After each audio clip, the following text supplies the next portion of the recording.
అది నేను అంటోంది. అవి పెద్దగా జనానికి ఎక్కవు.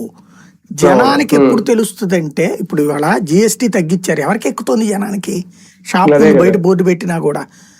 ఎందుకంటే 100లో 10 రూపాయలు తగ్గితే పెద్ద లెక్క తెలియదు. తెలియట్లేదు కానీ పెద్ద వాటి మీద తెలుస్తుంది. ఇప్పుడు కార్లు వాటికి తెలిసింది. ఇప్పుడు వీటిలో ఏం జరగాలంటే, ఏవైతే నేను చెప్పాను కదా, రేపు బిల్లు మీద మనకి భారం పడలేదు అంటే, మన భారం ఒకటేనండి, నువ్వు వాడేవు కరెంటు, దానికి బిల్లు వేశారు, ఎనఫ్. దాని కింద నువ్వు వసూలు చేసే ఎన్నైతే ఉన్నాయో ఇవన్నీ నిన్ను దొంగచాటుగా కొడుతున్న దెబ్బ, దొంగచాటు దెబ్బలు. అవి పోవాలి. 22 అడ్జస్ట్మెంట్, 23 అడ్జస్ట్మెంట్, 24 అడ్జస్ట్మెంట్, ఇవన్నీ అవి పోతే అవేమీ లేకుండా అట్లాగేదేదో పవర్ ఛార్జ్ ఇట్లాగేదో ఒక వంక పెట్టేస్తున్నారు.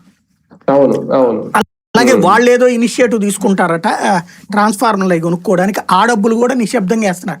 ఓ రకంగా చెప్పాలంటే ఆ బ్యాంకింగ్ సెక్టార్ ఎట్లయితే నిశ్శబ్దంగా మన ఎత్తిని బాతుందో తెలియకుండా ఛార్జ్ కింద వేసేస్తారు వాళ్ళు. ఒక్కొక్కరి దగ్గర నుంచి 1 కోటి మంది కస్టమర్ ఉన్న చోట 1 కోటి దగ్గర నుంచి 5 రూపాయలు తీసుకుంటే ఏముందండి?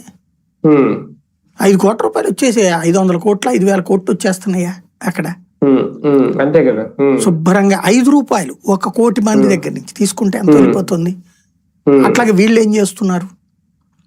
వీళ్ళు ఇట్లా నిశ్శబ్దంగా బాతున్నారు. రేపు కరెంటు బిల్లు చూడండి,